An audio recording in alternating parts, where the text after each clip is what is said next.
Violence in the streets of Kingston, Jamaica. Since the beginning of this year, almost 600 Jamaicans have been killed. In the lead-up to the recent elections, ghetto gangs translated the campaign battle of words into deadly armed showdowns. Violence became the key election issue. Unemployed young Jamaicans took over the streets of the slums to do battle. Their conflicts drew attention away from the desperate state of the Jamaican economy. For this Caribbean island, the election was really a choice between two approaches to the country's economic plight. The electorate's decision marked a dramatic political change. Jubilant supporters of the Jamaica Labour Party celebrate an overwhelming victory. "Ah, Eddie, we ready," they chant. Their leader, Edward Seaga, is the new Prime Minister. His party has captured 51 of the 60 seats in the Jamaican Parliament. For Seaga, the campaign had been one to rid Jamaica of the cancer of radicalism. The 8-year experiment in democratic socialism of former Prime Minister Michael Manley has ended. Seaga has promised to cure Jamaica's economic and social ills with a good dose of free enterprise.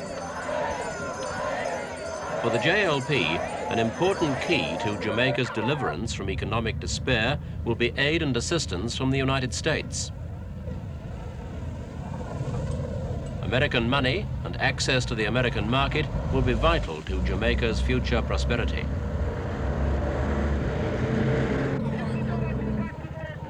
For the JLP's bitter rivals in the election campaign, the People's National Party, the result is a shattering blow. The PNP leader, Michael Manley, was seeking his third term in office. The appeal of this charismatic leader was to Jamaica's poor.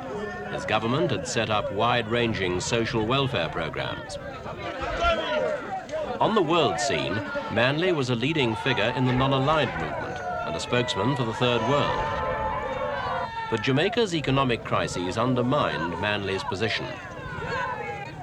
Earlier this year, his refusal to cut back on social programs blocked International Monetary Fund assistance. On this issue, he called the election and turned to foreign loans and the country's main export earners to revive the economy. Bauxite, the red mineral used for the manufacture of aluminium. Since its discovery here in 1943, its export earnings have grown to make it Jamaica's leading source of foreign exchange. It had been Michael Manley's objective to gain much greater control over this foreign-owned resource. In 1974, his government began to buy a 51% interest in local bauxite operations.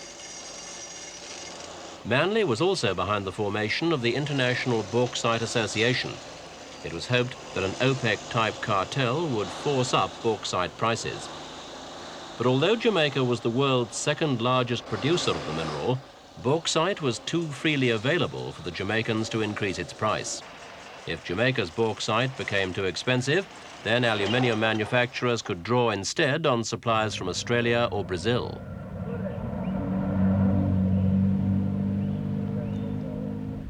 With the North American producer's ability to draw on alternative sources of bauxite, the expected gains in revenue to the Jamaican government were not as high as hoped.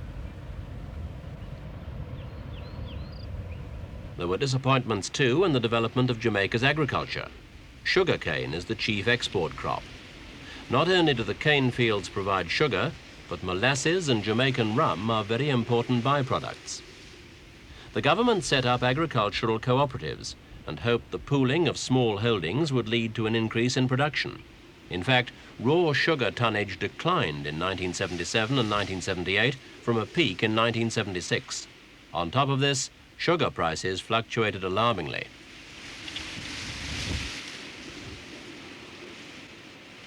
It was important for Manley's economic plans that agricultural production was increased and diversified. The country's manufacturing industries were reliant on imported raw materials and export markets.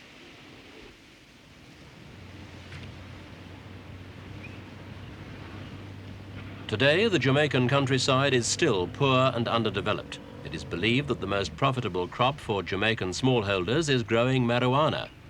Many argue that the cultivation and export of this drug should be legalized. It's seen as a partial remedy for the island's foreign exchange difficulties. At a time of great financial austerity in Jamaica, marijuana growing brings badly needed extra revenue to peasant farmers. Yet neither main political party favors legalization. The weather has also been unkind to Jamaica's agricultural plans. Hurricane Allen, the most powerful to have entered the Caribbean this century, swept over the north of the country in August. Not only houses were wrecked, the country's banana crop was devastated and exports suspended for 6 months.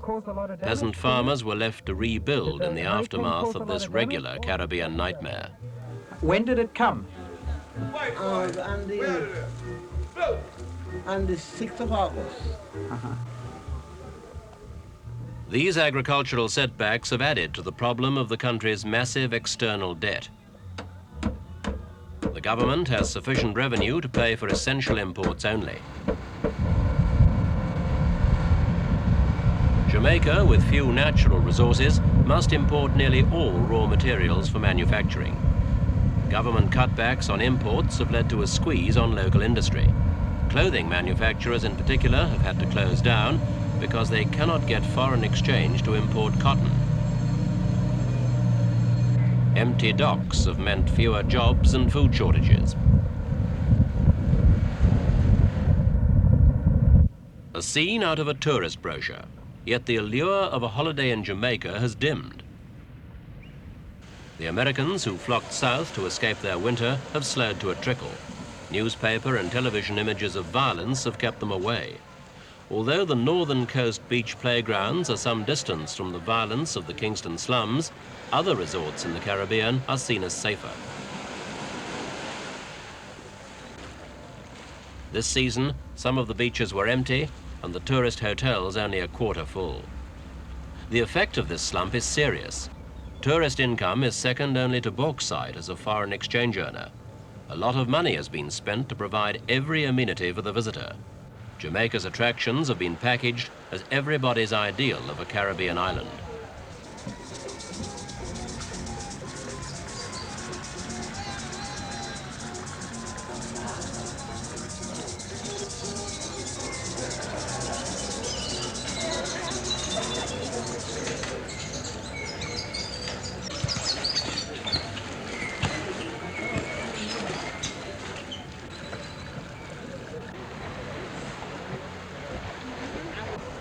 The flight of the tourists has occurred before during the violence of Jamaican elections, only to revive in following years.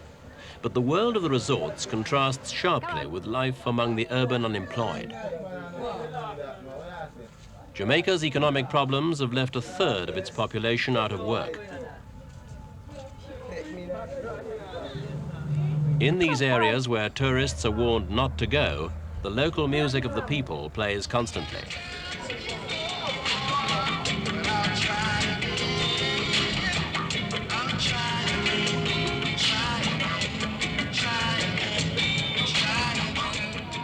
Reggae music, the sound of Kingston, has spread to the rest of the world.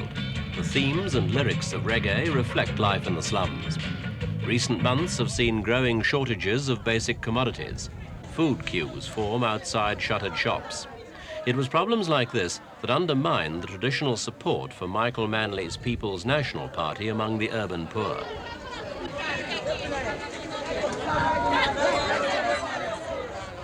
The scarcities hastened the exodus of middle-class Jamaicans to the United States. This has in turn led to a shortage of skilled labor and management.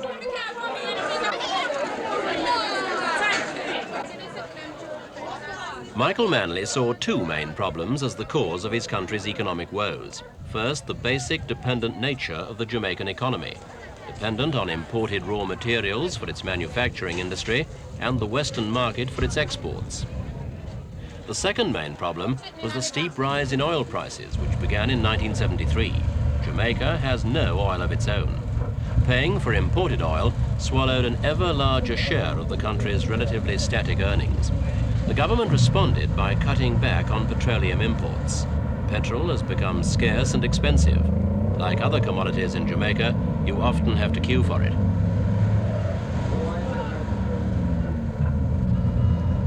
Apart from the structural problems of the economy, Michael Manley believes that his government never received the full cooperation of Jamaica's business community.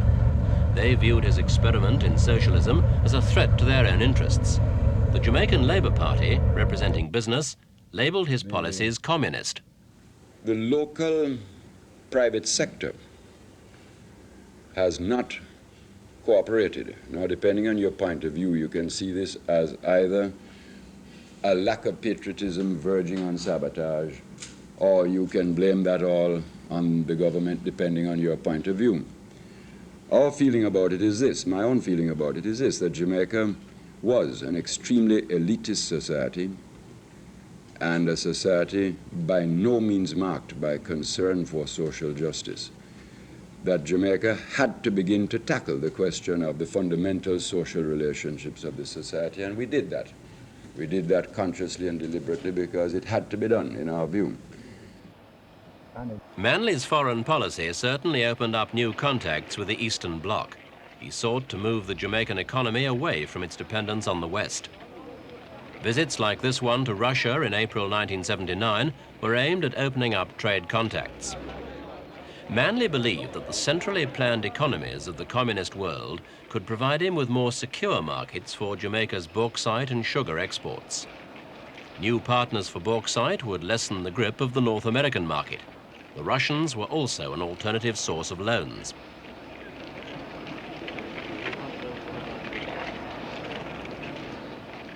These overtures to the East were treated with suspicion by the West.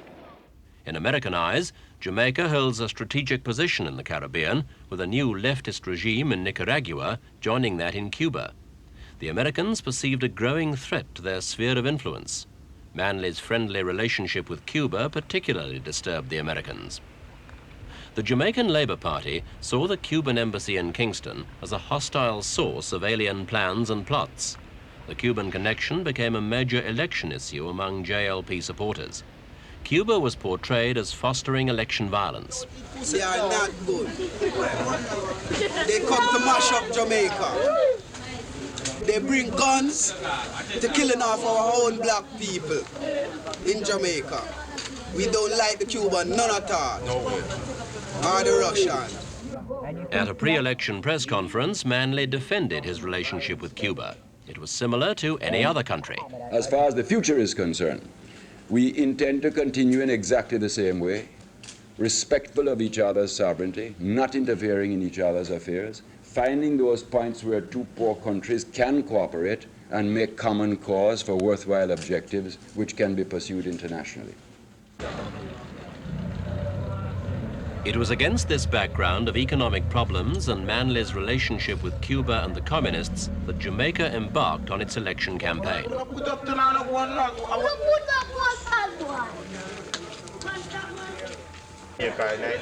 It was to be the most violent campaign in the country's history.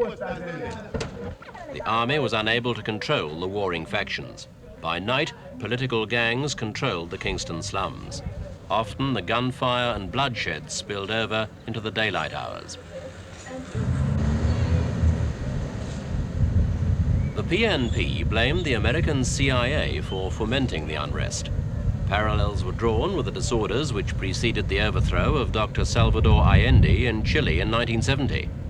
The JLP saw the Cubans as the arms suppliers for PNP gangs.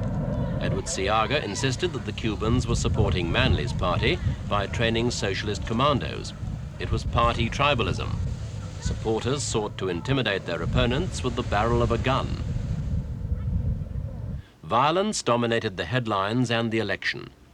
One pro-Seaga newspaper, the Daily Gleaner, was accused of deliberately associating Prime Minister Manley with bloodshed and violence. Attempts were made to contain the bloodshed. The armed forces, police and courts had extensive powers. Dozens of supporters of both parties were arrested. In many instances, the party gangs were better armed than Jamaica's military. Armored cars were brought in to deal with groups who were brandishing modern automatic weapons.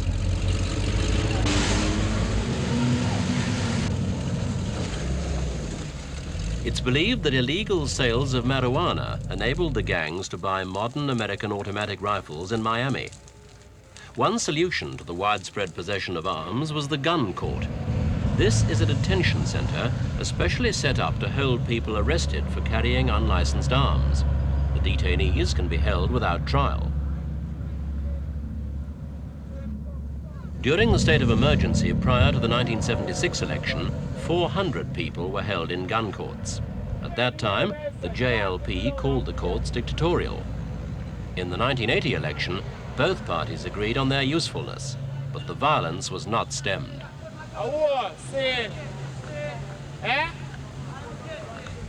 Yeah.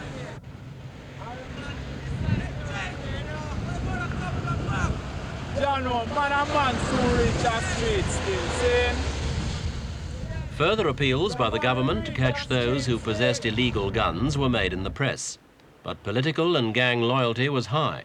Roadblocks were set up to defend communities who supported either the JLP or the PNP. Kingston's slums were divided off. As soon as the authorities demolished an obstruction, it would be rebuilt. The barriers served mainly as a defense against opposing gangs. Graffiti spelt out the message as to a particular community's allegiance.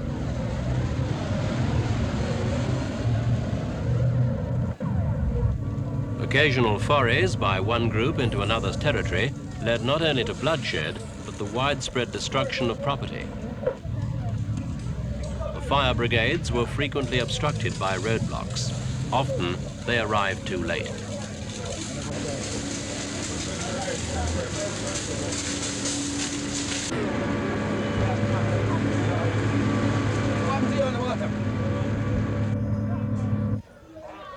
Support for both candidates was enthusiastic.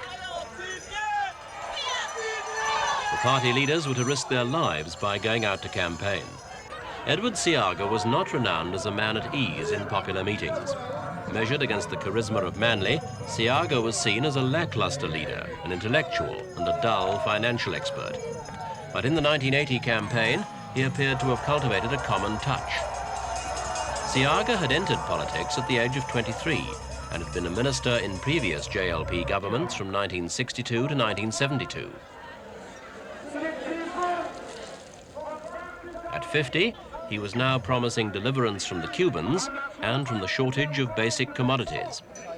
You can't get a bar of soap to buy for bathing, or you can't get detergent to buy for washing. Flour, the most important item of a daily meal. In many places you can't get flour to buy. There is practically nothing that they have done for this country.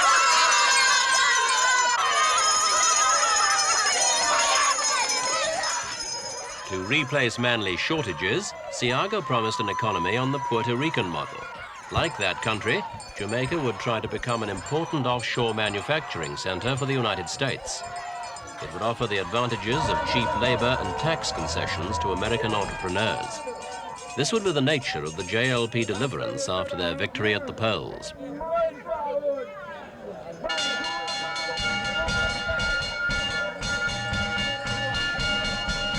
Despite the intimidation that had occurred prior to polling day, both party leaders had agreed on the formula for a free and fair election.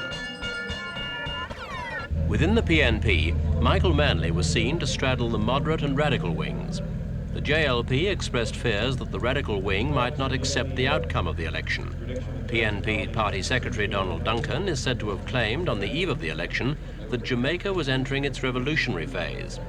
In past elections, the losing party had often claimed rigging and multiple voting at the ballot box.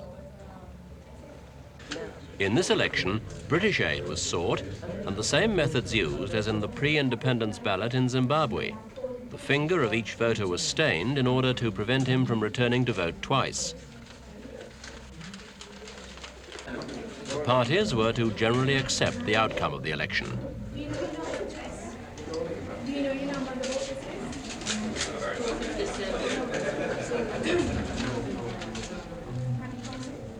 Despite the bloody background of the past few months, turnout on election day was high. Over 80% came out to vote.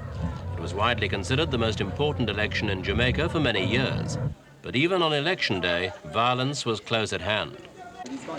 All right, fine. On Edward Seaga's second visit to a polling booth in downtown Kingston, a gun battle broke out. Right.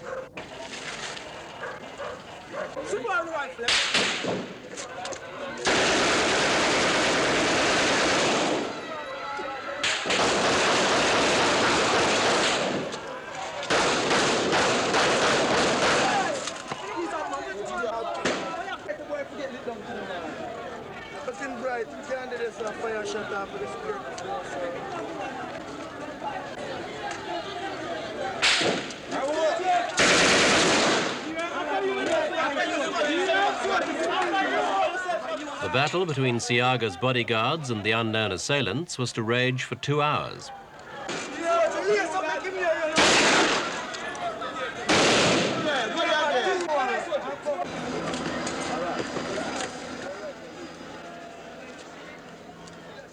After witnessing the depth to which violence had penetrated his country, Seaga was whisked off to continue his tour of polling places.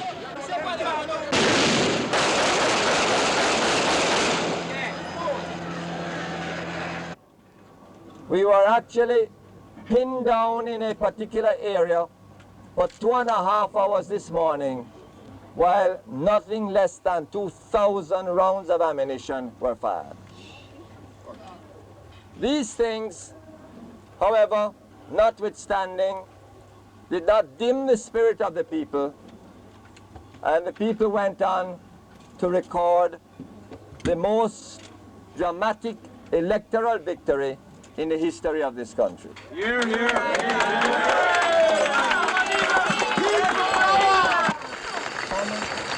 The following day, Edward Seaga was sworn in as Jamaica's new Prime Minister. The Governor-General forcibly outlined the tasks facing him. To restore good order and discipline in our society.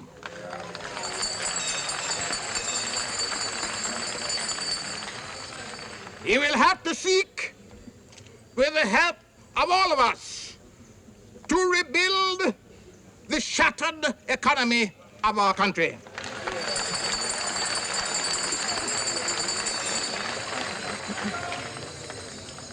All these are particularly difficult objectives to be achieved, but they have to be achieved if Jamaica is to be saved.